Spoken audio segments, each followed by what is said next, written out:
bwerusi ekintu kimwe musobola kitambuza babagobamu batya ani ayina obuyinza obwo.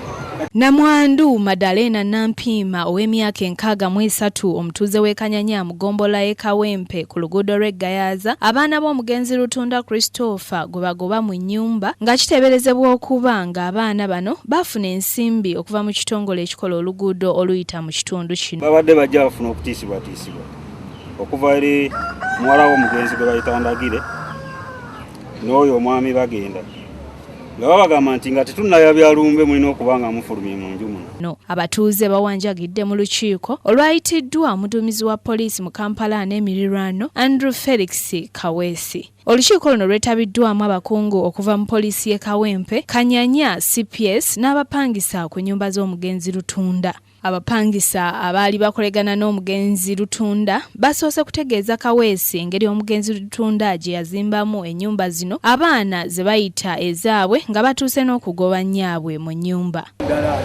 N'agamba nti nakangende tekeka akaveera ne muga nti kale nakyo si kibi bateka akaveera paka yajja n'ekiroozo naga naye nannyina pikipiki kankitunde n'ayogera ne ku kibanja ekirala kiri oba waayi yagamba banakyo kiri mutabani mubaye mukugazi n'agamba nakyo bangende ntundeko malirize ennyumba yange enju kangiteekeko akaveera kubanga enju baganye gimala ate sirina ssente kampite ne mubapangisa bampe ssente ngikole ki gisereke kwanza kale oba kyosazeewo eganye okoko nga naye akukumamu lwa ssente nti teziyiza zitya obutazimba nju gimala.